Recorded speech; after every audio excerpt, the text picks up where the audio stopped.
Shalom. Shalom. Puji Tuhan, saudara-saudara. Saya mohon izin untuk membuka masker karena ini maskernya karetnya terlalu kuat sehingga mengangkat suara saya lalu kedengaran bindeng. Ya. Boleh ya buka masker ya. Shalom. Shalom. Lebih nyaman. Haleluya. Halo saudara-saudara, semua baik-baik dan sehat-sehat saja Amin. dalam segala sesuatu.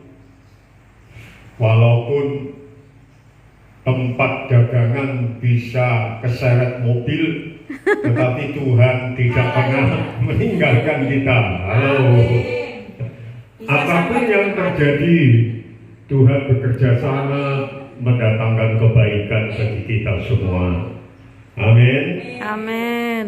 Mulai Paskah tahun ini sampai Paskah tahun depan, gereja kita sudah mencanangkan tema yang menantang, yaitu menjadi orang percaya yang berdampak kuat secara mendunia. Dari menduet menjadi mendunia. Haleluya. Puji Tuhan. Saudara-saudara, dalam khotbah Paskah kemarin saya sudah menyampaikan kematian Tuhan dan kebangkitan Tuhan itu satu paket. Bahkan sampai kepada kenaikannya ke surga. Itu merupakan satu paket yang tidak bisa dipisahkan. Ketika Tuhan diangkat tinggi di atas kayu salib, Dia minta kepada Bapa untuk mempermuliakan namanya. Saudara, dan itu berdampak memberi hidup kekal kepada semua yang diberikan kepadanya. Amin. Jadi melalui kematiannya, Dia memberi hidup yang kekal kepada semua yang diberikan kepadanya. Saudara dan saya termasuk orang-orang percaya yang diberikan Bapa kepada Yesus Kristus. Amin. Amin. Kita memiliki hidup yang kekal. Berarti kematian dan kebangkitan Yesus itu berdampak dalam hidup kita satu demi satu. Kita memperoleh hidup yang kekal. Dan kepada seluruh orang percaya di seluruh dunia mendapatkan hidup yang kekal. Jadi kematian dan kebangkitan Yesus berdampak kuat kepada semua orang percaya di seluruh dunia, termasuk di dunia, memberi kita hidup yang kekal. Yesus yang mati dan bangkit yang kita percayai memberi dampak kepada kita semua orang percaya di seluruh dunia untuk memperoleh hidup yang kekal. Pertanyaannya adalah, apakah kita juga memberi dampak kepada lingkungan kita, dunia kita? Yesus sudah mati dan bangkit untuk kita, memberi dampak kepada kita hidup yang kekal. Lalu pertanyaannya saya ulang, apakah kita yang sudah mengalami pengaruh kuat dari kematian dan kebangkitan Yesus itu juga menularkan dampak itu kepada dunia kita? Amin. Dunia keluarga kita, dunia bapak-bapak, dunia ibu-ibu, dunia orang kantoran, dunia kependetaan, dunia penjahitan, dunia, nasi liwetan, perliwetan, apalagi semua itu khotbah Paskah kemarin. Lalu dalam khotbah Paskah kemarin juga cara matinya ditulis, yaitu semua penghakiman itu tumplek blek harus ditanggung oleh Yesus Kristus. Ahli-ahli Taurat, orang-orang Farisi begitu cepat kilat mengambil hari Rabu itu cepat-cepat supaya Yesus segera diadili dan diputuskan mati oleh Pontius Pilatus. Hukum Yahudi tidak bisa menyalibkan dia. Harus pemerintah yang sah yang menjajah negara Israel waktu itu, yaitu Romawi. Maka mereka cepat-cepat Rabu itu kerja ekstra. Supaya apa? Orang-orang dari Galilea belum datang. Orang-orang Yahudi dari negara-negara lain belum datang. Karena besok ada Paskah tahunan, hari Kamis, menjelang hari raya Paskah. Cepat kilat. Dan orang-orang Yerusalem pada umumnya tidak senang dengan Yesus Kristus. Sehingga orang Farisi, orang ahli-ahli Taurat berpikir, mumpung suara kita masih orang Yerusalem, ayo cepat-cepat kita jatuhi hukuman. Dan semua jenis penghakiman, saksi-saksi dikumpulkan memberatkan Yesus, tetapi saling berlawanan satu sama lain.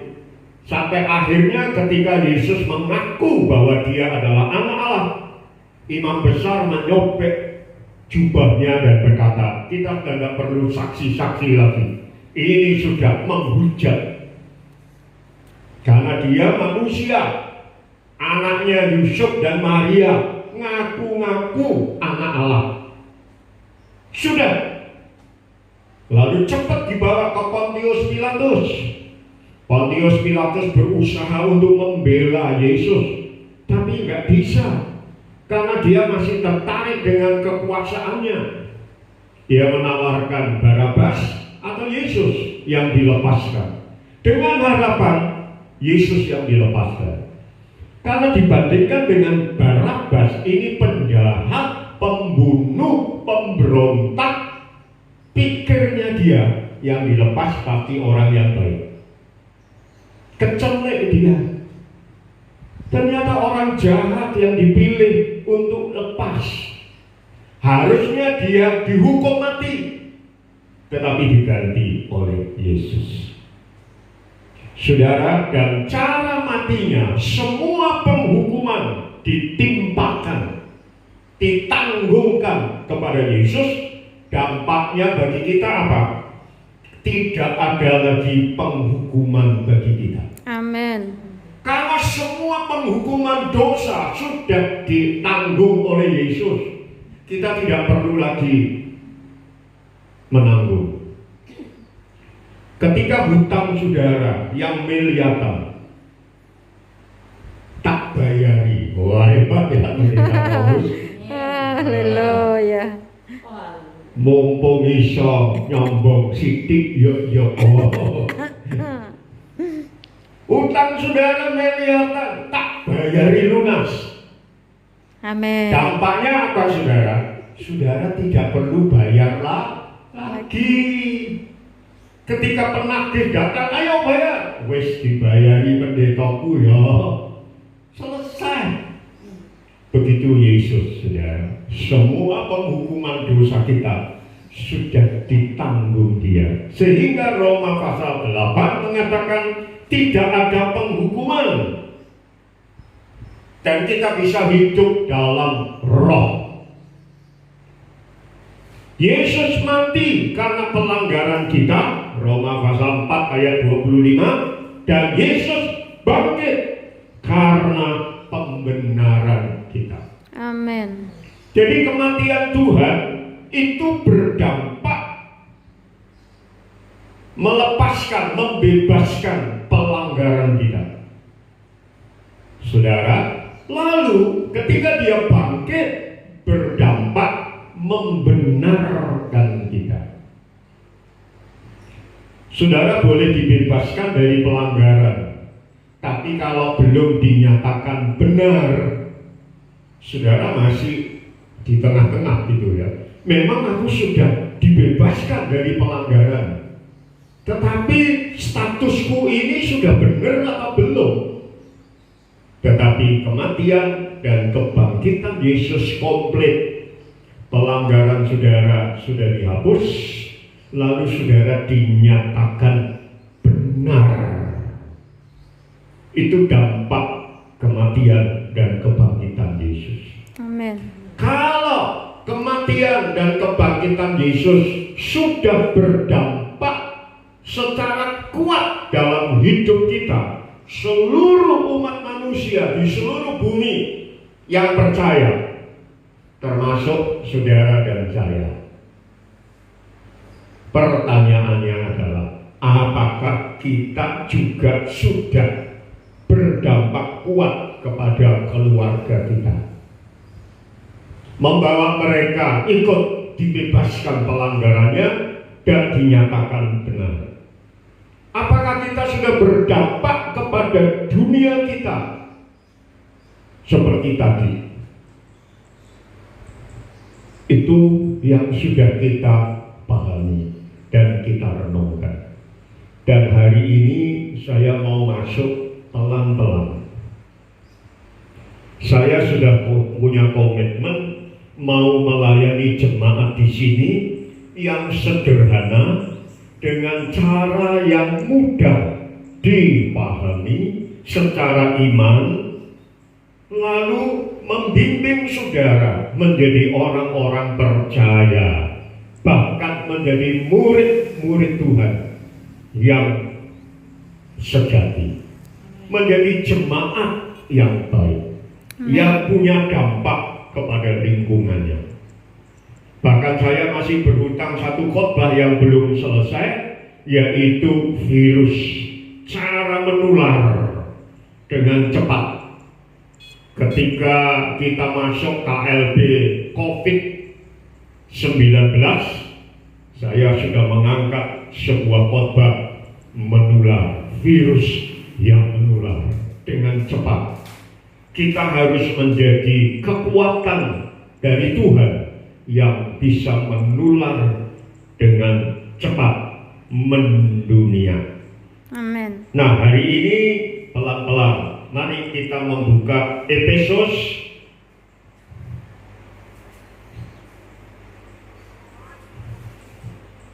pasal yang keempat.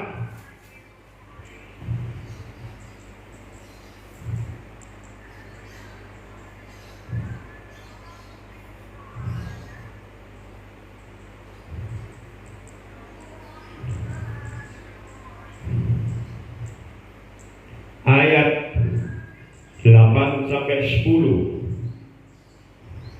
Ini ayat pembuka. Yang ingin saya tekankan adalah kenaikan Tuhan. Dampaknya apa? Lalu nanti masuk kita. Dampaknya apa? Efesus pasal 4 ayat 8 sampai 10. Itulah sebabnya kata Nas, tatkala ia naik ke tempat tinggi, ia membawa tawanan-tawanan, ia memberikan pemberian-pemberian kepada manusia. Bukankah ia telah naik, berarti bahwa ia juga telah turun ke bagian bumi yang paling bawah. Ayat 10, perhatikan kalimat ini.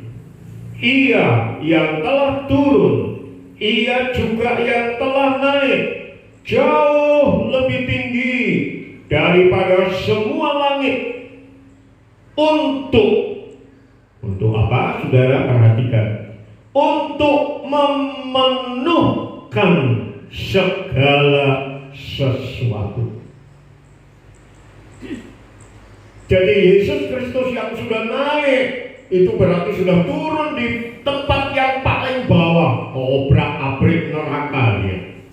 Lalu naik tinggi, duduk di sebelah kanan Allah Bapa. Dan ketika itu terjadi, dia dapat memenuhkan segala sesuatu. Artinya, dalam waktu yang sama, dia bisa memenuhi seluruh dunia. Karena apa? Dia roh. Ketika dia hidup sebagai anak manusia, dia terbatas, tidak bisa nembus tembok. Tetapi kemahatauannya tetap bisa mengetahui segala sesuatu. Tetapi ketika dia sudah tinggi naik di sebelah kanan Allah Bapa, maka dia bisa memenuhi segala sesuatu. Itu Yesus. Pertanyaannya, opo aku iso memenuhkan segala sesuatu? Kembali kepada tema kita, menjadi orang percaya yang berdampak kuat.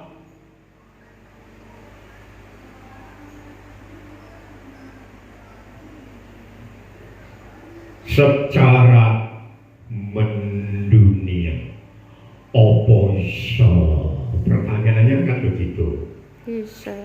Mari sekarang kita mulai masuk kepada yang hari ini menjadi inti tema kita.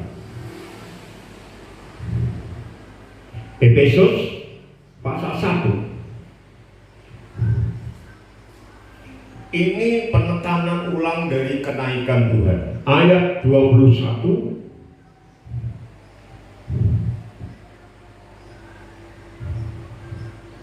atau mulai ayat 19.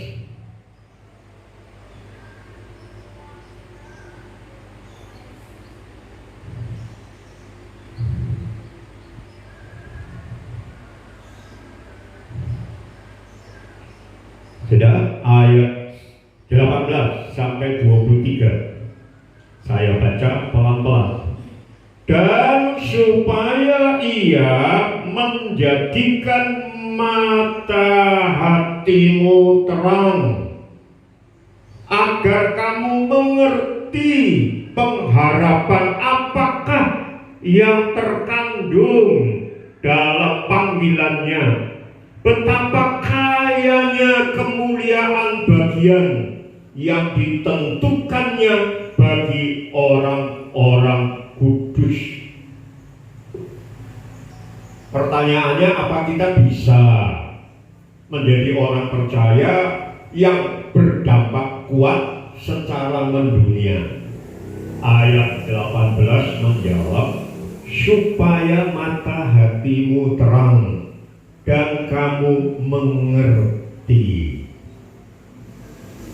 Saudara bisa Amin. memenuhi menjadi orang percaya yang berdampak kuat secara mendunia. Bisa, karena di sini disebutkan Tuhan akan membuat mata hati kita terang dan mengerti. Cuma mata hati terang dan mengerti tak, belum selesai, saudara. Apakah yang terkandung dalam panggilannya? Betapa kayanya kemuliaan bagian yang ditentukannya bagi orang-orang kudus. Saudara akan diberi bagian kemuliaan yang ditentukan Allah bagi saudara. Amin. Jadi Tuhan itu kalau memberi tugas, saudara, dia tidak membiarkan saudara ngono wae, ora dikei apa-apa, ora dikei perlengkapan, mboten. Tetapi saudara diberi kekayaan bagian yang ditentukan Tuhan bagi saudara. Jadi nanti Tuhan memberi kita kemuliaannya supaya apa? Supaya bisa memenuhi segalanya dan semuanya. Lalu kekayaan bagian kita itu kita peroleh dari siapa? Dari pendeta? No. Pendeta kadang-kadang bisa keliru ngomong, keliru keyakinan, saudara. Seorang pendeta di luar pulau, namanya pendeta Glenn, dari sebuah sinode gereja, tetap beribadah gede, lalu dia nantang atau menyampaikan sesuatu di mimbar. Dia berkata, kita tidak akan dikalahkan oleh corona. Kita hancurkan corona. Dan jemaat tidak perlu jaga jarak dan sebagainya, tetap seperti biasa. Saudara, dengan sangat menyesal, beberapa minggu kemudian diumumkan oleh gereja itu dengan penuh kesedihan, pendetanya Kim karena kena corona. Bisa keliru,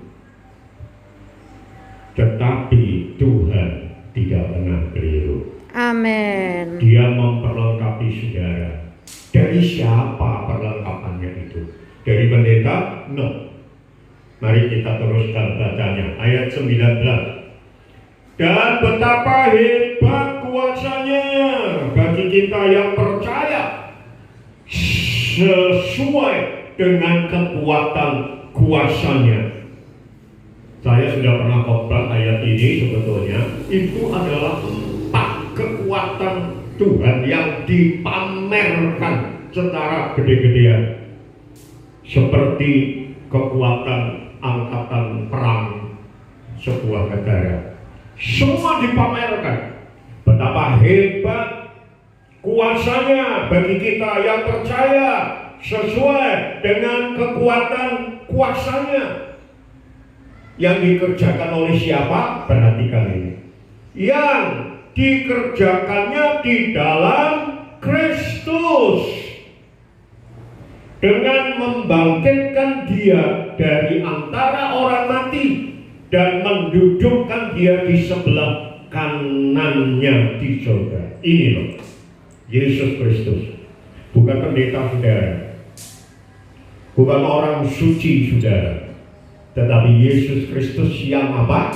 Yang sudah dibangkitkan dari antara orang mati, lalu duduk di sebelah kanan Bapa. Artinya kematian, kebangkitan, satu paket. Itu yang menjadi sumber kekayaan, kemuliaan kita, sehingga kita bisa punya dampak yang kuat secara mendunia.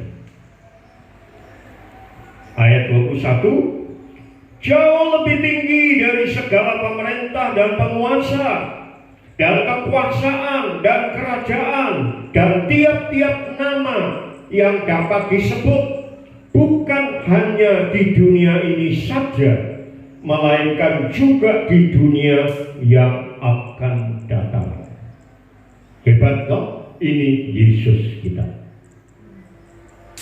Lalu hubungannya apa dengan kita, Pak Paulus? Itu Yesus sendiri, kita sendiri. Nyambungnya di mana?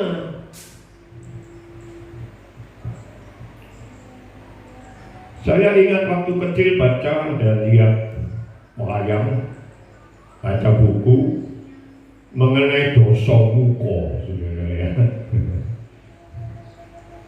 Dosa muka itu punya kekuatan di kepalanya. dosa 10, muko kepala 10. Yang saya tangkap dari dongeng, saya tidak tahu itu cerita nyata atau dongeng, ono tenang atau orang ngerti. Tapi Yesus tenang, bukan dongeng. Ketika dia mati, saudara, kepalanya harus dipisahkan dari badan. Sebab kalau tidak, ini bisa nyambung lagi, urip mana, nyambung mana, urip mana. Kira-kira gitu ya. Nah, sekarang kita lihat Yesus. Yesus itu nyambungnya baik kita sebagai apa? Yuk, kita baca ayat 22 dan 23. Dan segala sesuatu telah diletakkannya di bawah kaki Kristus, dan dia telah diberikannya kepada jemaat sebagai kepala dari segala yang ada. Jemaat yang adalah tubuhnya, yaitu kepenuhan dia yang memenuhi semua dan segala sesuatu. Amin. Saya tidak mau menyamakan diri kita orang-orang percaya ini dengan atau sama dengan dosomuko. Tetapi selama Kristus masih menjadi kepala kita, karena di sini disebutkan Yesus yang begitu hebat itu diberikan kepada saudara dan saya sebagai kepala.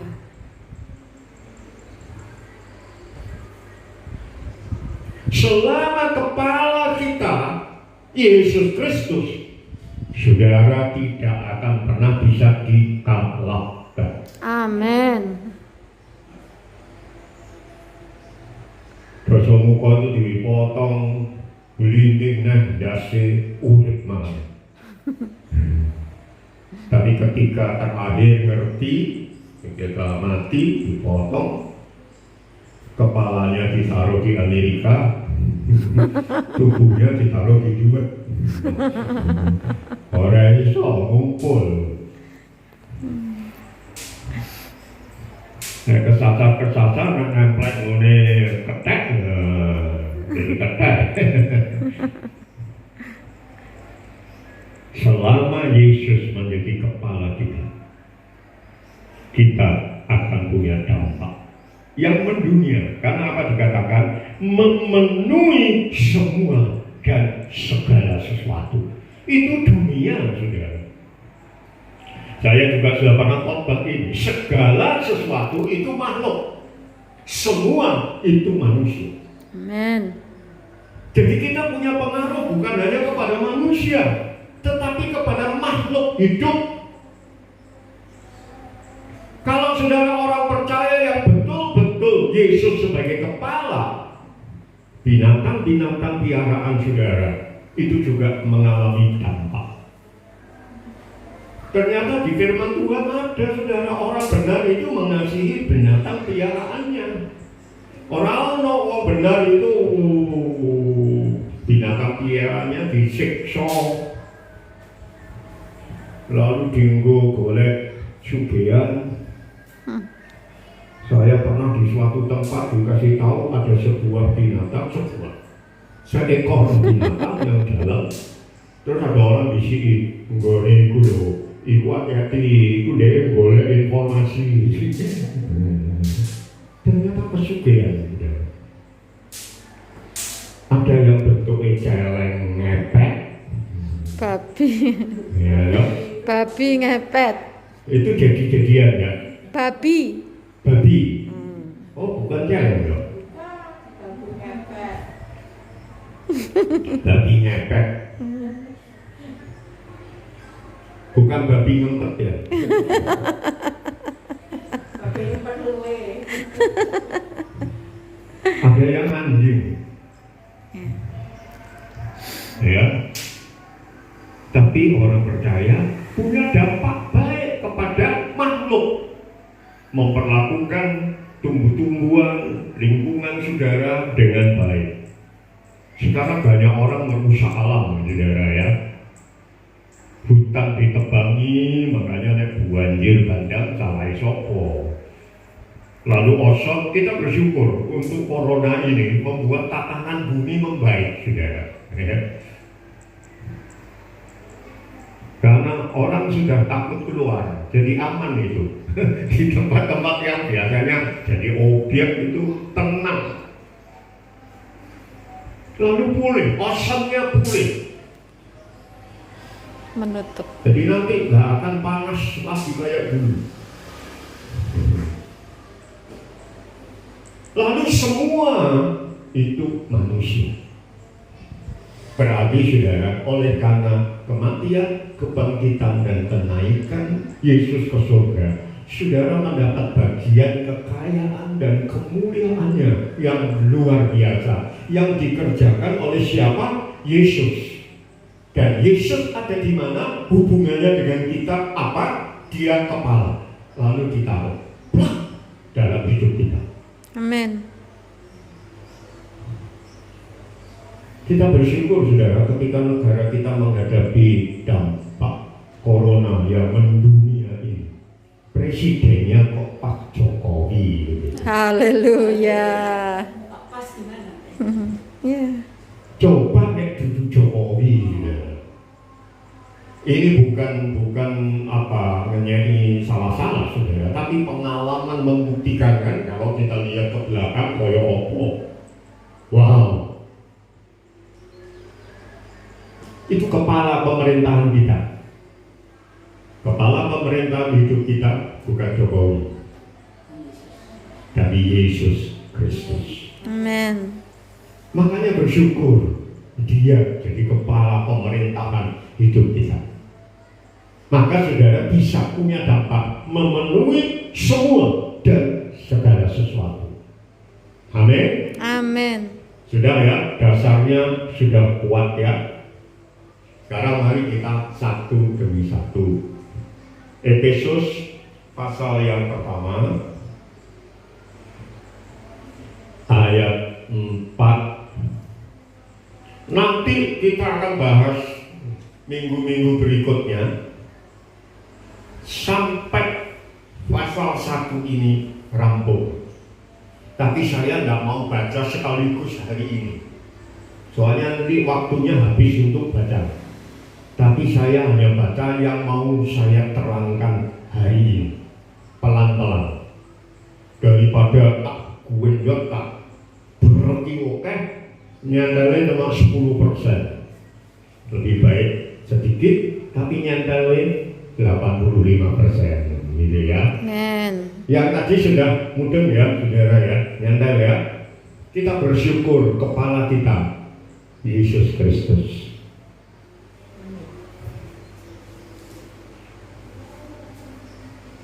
Ayat 3, 4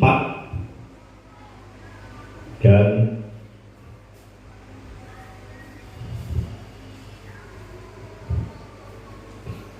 sampai 6.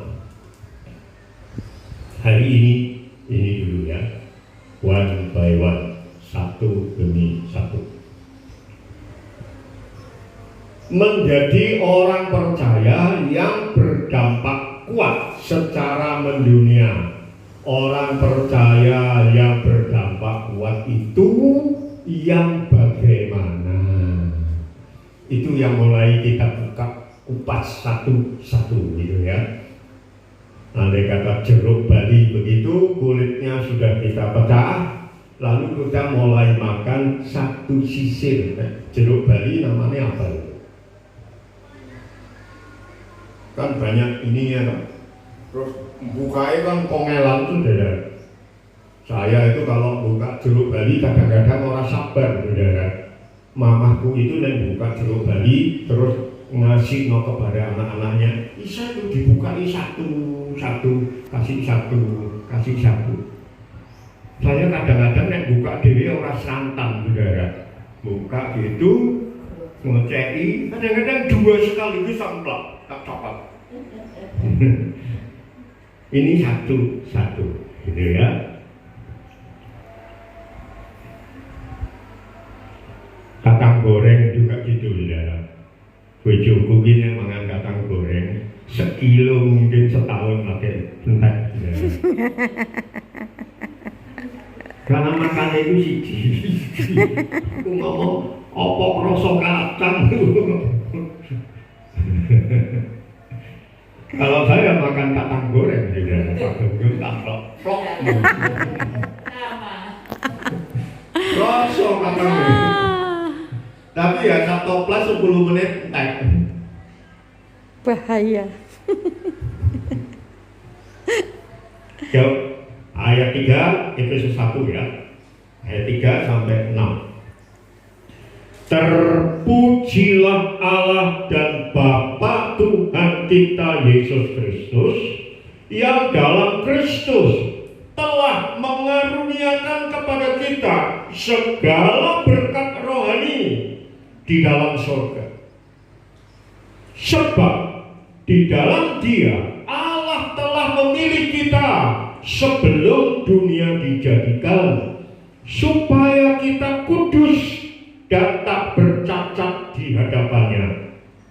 Dalam kasih Ia telah menentukan kita dari semula oleh Yesus Kristus untuk menjadi anak-anaknya. Anak-anaknya ini berarti orang percaya, menjadi orang percaya sesuai dengan kerelaan kehendaknya. Rela itu berarti orang getun, saudara, orang diundang-undang. Sekali dia memilih saudara, dia tidak menyesal dengan pemilihannya. Rela. Kadang-kadang ada orang yang tidak rela, saudara. Maaf, saya kadang-kadang bisa tidak rela. Ketika seorang teman saya mau memberi bantuan kepada seseorang, bantuannya besar, saya melihat hidup orang itu, saya berkata, nek menurut aku kok yang mau kok kasih 100% itu ojo sik ya, nek isik 10%. Saudara, bukan saya ngeri kok sing dikei dudu aku, tapi karena saya tahu nek bokai 100% sesuk entek. Tapi Tuhan tidak seperti itu. Dia milik saudara dan Dia memberikan semuanya secara rela. Amin. Amin. Supaya terpujilah kasih karunia-Nya yang mulia yang dikaruniakannya kepada kita di dalam Dia yang dikasihinya. Ini yang mau saya jelaskan, tema kita menjadi orang percaya. Efesus 1 ayat yang kelima mengatakan menjadi anak-anaknya, sudah ditentukan sejak semula. Menjadi anak-anaknya itu karena kita menjadi orang percaya. Nah, orang percaya yang bagaimana? Itu yang mau saya jelaskan pelan-pelan, minggu demi minggu. Saya tidak mau menjelaskan dengan kalimat-kalimat saya bisa terlalu panjang. Saya akan membandingkan dengan Alkitab terjemahan Indonesia sederhana. Terjemahan sederhana Indonesia. Ini sudah pakai bahasa sehari-hari kita, sehingga mudah ditangkap. Yang berkata begini, saudara, terpujilah Allah, yaitu Bapa dari Tuhan kita Kristus Yesus, karena melalui persatuan kita dengan Kristus, Dia kepala, kita tubuh bersatu. Tadi ya, Allah sudah memberikan kepada kita setiap berkat rohani yang ada di surga. Setiap berkat rohani yang ada di surga. Jadi kalau di surga itu ada 10 berkat, maka 10-10-nya saudara berhak dapat. Amin. Karena disebut setia. Kalau ada 1000 tidak minus 1, saudara berhak dapat. Amin. tidak dikurangi. Amin. Nah, tergantung saudara. Kalau kita mengerti tadi, ya, maka saudara akan ambil. Tapi kalau saudara tidak mengerti, saudara tidak ambil. Sehingga menjadi orang percaya yang bagaimana? Orang percaya yang mengerti bahwa kita mendapat setiap berkat yang disediakan Tuhan di surga. Amin.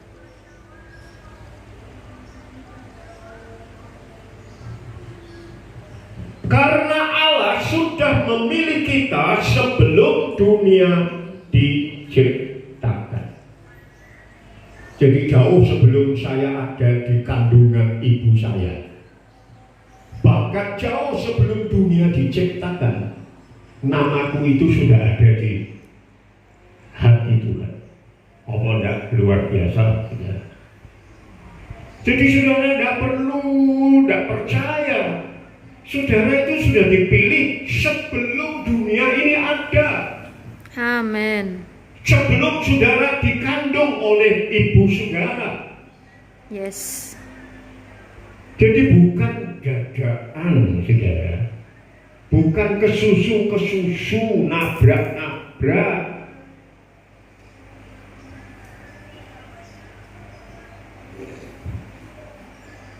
Tapi sudah dipilih dari kekal. Jadi hargai. Itu loh orang percaya yang seperti itu. Amin. Dan orang percaya yang seperti ini saudara tidak akan goyah apapun yang dia alami. Yes. Dia tetap percaya pada Tuhan. Yes. Dia tetap mengasihi Tuhan. Amin. Dia tetap melayani Tuhan. Amin. Dia tetap memuliakan Tuhan. Amin. Dan Yesus tetap jadi kepalanya.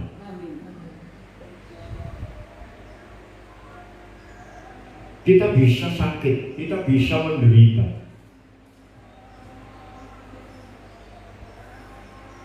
Saya dari gereja besar lalu anjlok ke gereja kecil. Bukan mengecilkan saudara-saudara ya, tetapi ini sejarah. Memang yang saya layani itu dulu ribuan. Karena yang saya layani secara manusia anjlok bisa kujiwa, Syake. bisa mutung dan bisa. Kadang-kadang kalau ikut ibadah di sebuah gereja besar itu, kadang-kadang muncul gini, anjuk no, aku masih kayak ini, bisa. Tapi karena saya tahu semuanya ini sudah ditentukan Tuhan dari kekal sampai kekal, dan setiap berkat dari surga itu saya berhak. Sekalipun saya di tempat kayak apapun, yang penting setiap berkat di surga itu tetap aku punya hak untuk ngambil. Amin. Amin. Amin.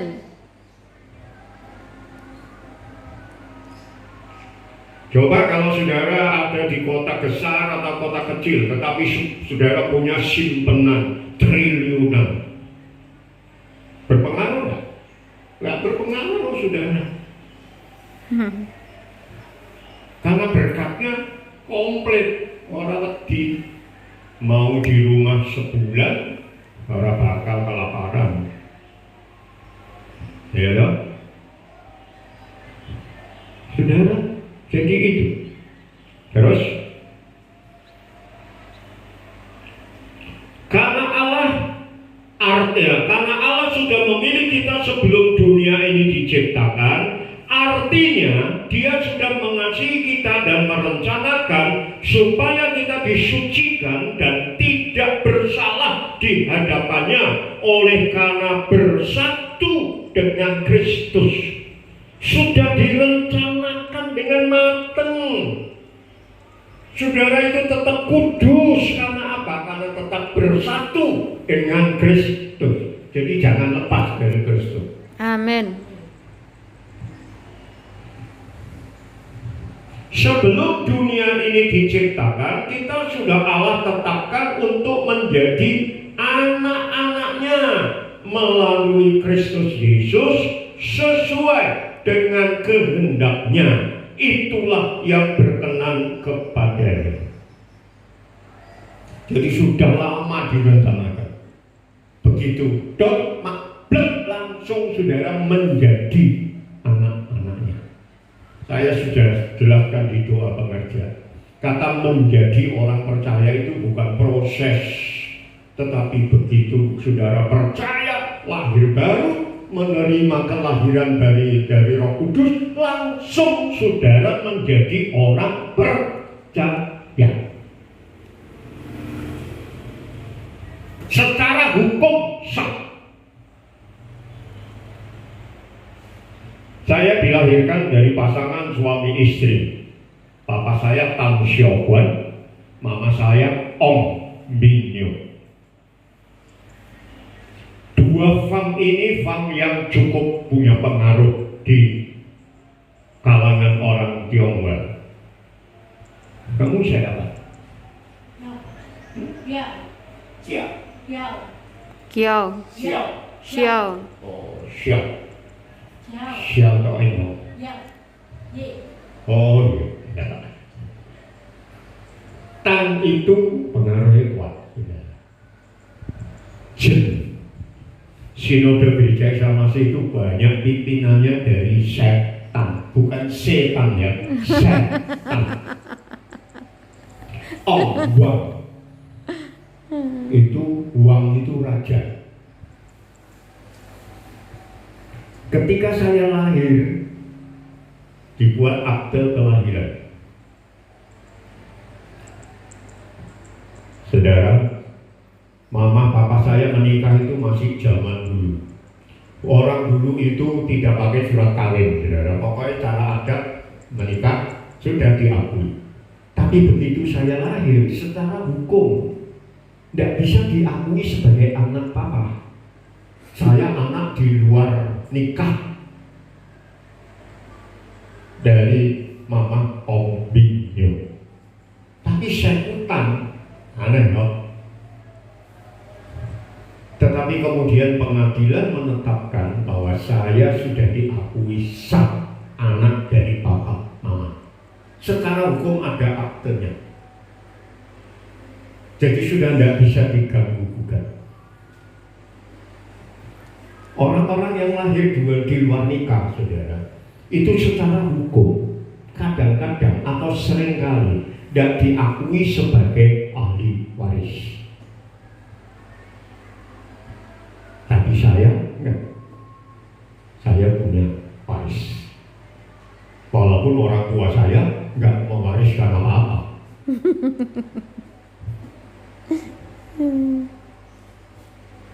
Saudara dan saya menjadi orang percaya, menjadi anak-anak Allah itu sah secara hukum.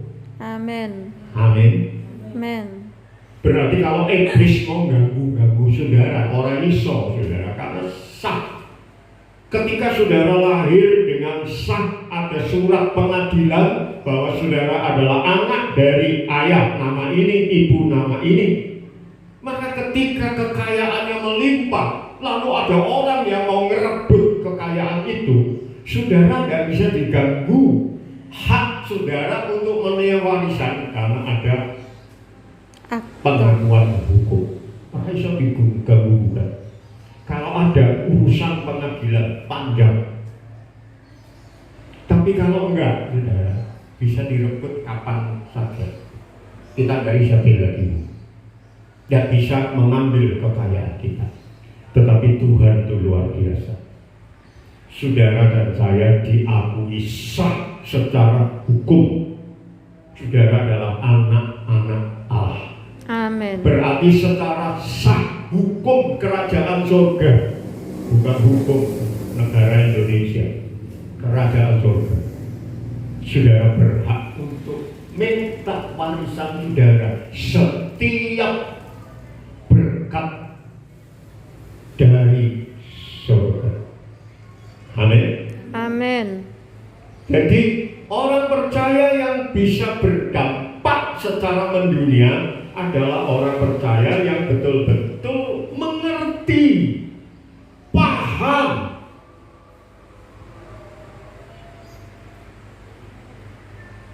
untuk menjadi waris dan mengambil waris setiap berkat yang disediakan di surga bagi saudara. Amin. Tapi kalau enggak, sidik-sidik orang enggak punya pengaruh, enggak punya dampak, udah. Kesenggol sidik, diencepi sidik, lalu sudah loro ati ngumen. Saudara enggak bisa punya dampak. Orang kan berkata, wong Kristen kesenggol sidik kok koyo macan ngono ya. Aku apik kok dhek. Enggak punya dampak, saudara. Tapi kalau kita terus percaya, mengerti hak kita, kita sudah disucikan, melekat terus Yesus sebagai kepala, Dia yang memimpin hidup kita. Ketika kita marah, Dia memimpin kita. Lalu buah roh kesabaran, maka saudara punya dampak. Amin. Orang percaya seperti ini loh, yang punya dampak yang baik secara kuat dan mendunia. Amin. Teman-teman saudara yang sama-sama penjahit, ya. Penjahit sing iku ku lho, kok iso beda ya mbek kita ya. Kok aneh ya, duwe calon apa ya? Bingung mereka. Cekelane Tuhan Yesus. Sesama dunia kita ngumum. Saudara, jadilah orang percaya seperti ini.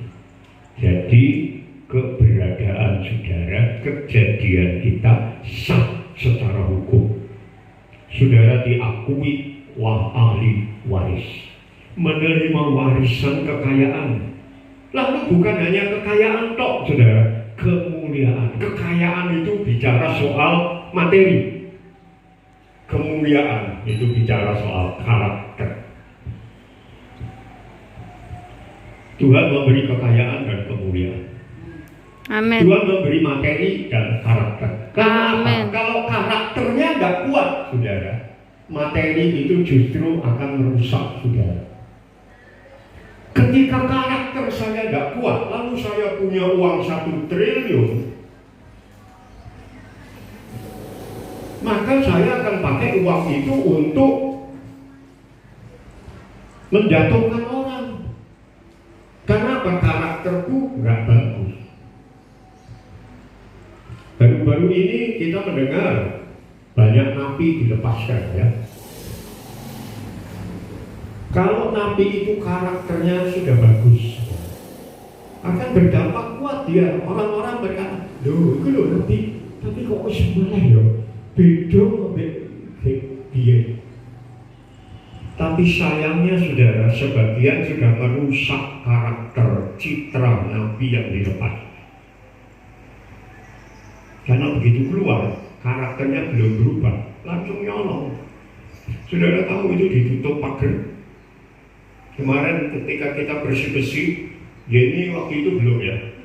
Yeni pulang, Burut yang ada di situ, saya masih di atas. Lalu dia lihat, terus ngomong-ngomong, "Gua ngapunten ibu, tak singget, tak tutup." Terus ditakon, "Kenapa Pak?" "Wah, kayak maling." Uber-uberan maling bisa. Dan ditutupnya sampai ke pemantang sawah loh saudara. Jadi kalau saudara berobos, kalau orang bisa, tapi nginjek-nginjek sawah dulu. Beberapa kali motor masuk, ngomongin, "Tutup Mas, balik." Heri sekretaris RT lewat sampai sini, balik." "Kenapa Pak?" "Tutup itu loh." "Oh." Karena karakter.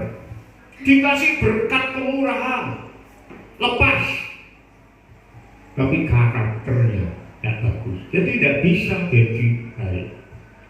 Anak-anak Tuhan, orang percaya, saudara bukan hanya dapat kekayaan materi, kebutuhan sehari-hari, tetapi saudara punya karakter. Karakter dari siapa? Nurut Bapak. Amen. nurut engkohe. Amen. Ada pepatah kita sebagai penutup yang mengatakan buah itu jatuh tidak jauh dari Pohonnya. pohonnya. Ya atau ya? Ya. Saya itu pernah di Kalimantan, Pontianak itu ada hutan durian. Wah, saya tertarik. Lalu layar-layar di bawah pohon durian itu hutan. Yang punya ngomong, Pak, layar-layar jangan di sini. Kenapa? Nek ono durian yang wis mateng biasanya mereka itu nunggu jatuh. Bapak nanti kejatuhan durian. Cilokong. Saya tidak mengatakan begini. Aku nak ngisore, aku nek jatuh, nak angin kan melebat, nak kono Pak. Diguyu oleh orang sana. Bapak ini ngawur. Buah itu jauh, jatuh tidak jauh dari pohonnya Pak. Mangga jatuh ya dekat pohonnya. Rano mangga di sini, buahnya jatuh ke tempat Ibu Parno. Rano. Kita anak-anak Tuhan. Amin. Bapak kita yang di surga. Maka buah tidak jatuh dari pohonnya. Saudara tidak beda jauh dengan Bapak kita. Amin. Maka saudara bisa berdampak kuat secara dunia. Amin. Amin. Tuhan memberkati.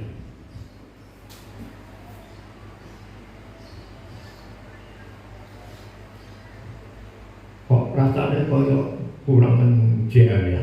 Tak terus lagi. Jadi kurang. Apa ini? Yuk kita berdoa ya. Jadi saudara yakin, saya orang percaya. Tidak ada bedanya orang percaya di Amerika dan orang percaya di Dubai. Sama, karena Bapak kita sama. Amin. Saudara punya berkat, setiap berkat yang di surga, baik kekayaan maupun kemuliaan. Amin. Dan saudara bisa pakai itu untuk memberi dampak kepada dunia saudara. Amin. Ayo berdoa. Bapa dalam surga, terima kasih untuk firman-Mu pada pagi hari ini.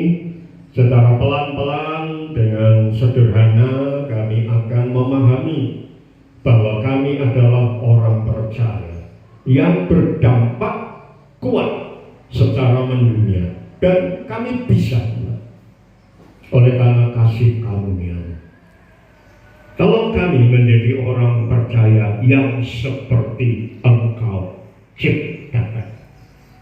Berkati kami semua, berkati saudara-saudara kami yang ada di rumah, yang ada di mana saja, yang saat ini bersama-sama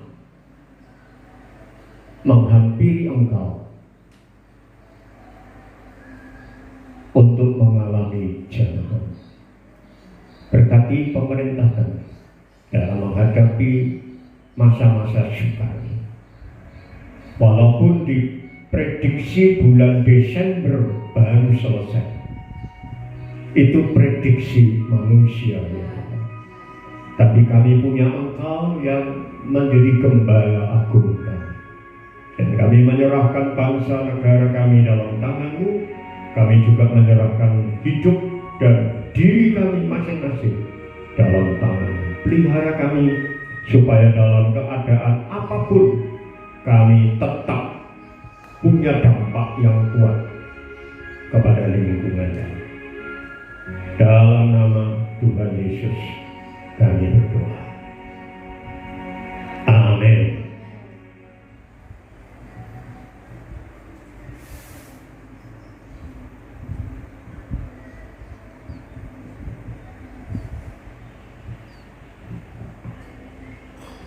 Baik, puji Tuhan. Bapak Ibu Saudara diberkati oleh Tuhan. Amin. Begitu juga yang ada di rumah, tentunya saudara tetap beribadah kepada Tuhan dan saudara tetap memuliakan Tuhan melalui online. Saudara, untuk pengumuman kita minggu depan, kita masih akan melaksanakan ibadah yang seperti ini. Jadi kita live streaming online dari rumah, yang tugas tetap ada di tempat ini dan yang lain menikmati persekutuan dengan Tuhan di rumah. Ya, yang rindu untuk mempersembahkan bagi pekerjaan Tuhan, saya sudah mengumumkan di grup WA, bisa langsung menyerahkan kepada bendahara, ya.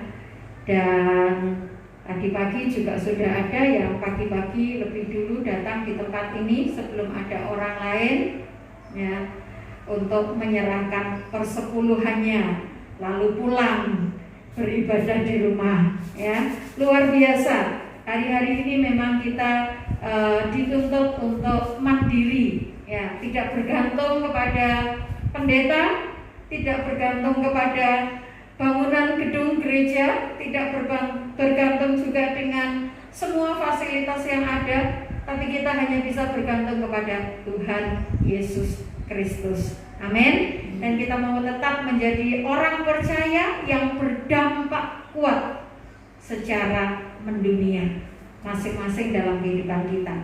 Untuk pengumuman kita, selain ibadah hari Minggu, saudara, hari Kamis kita tetap ada doa pengerja, ya. Dan di situ nanti kita akan mengatur bagaimana yang sebaiknya untuk kelanjutan pelayanan kita di tempat ini, sehingga kita tidak terhalang oleh situasi kondisi yang ada, tetapi masing-masing kita tetap akan menikmati hadirat Tuhan. Amin. Puji Tuhan. Tidak ada hal yang lain. Mari kita akan sama-sama mengakhiri ibadah kita pagi hari ini, dan kita akan bangkit berdiri bersama-sama di hadapan Tuhan. Kita akan berdoa syafaat.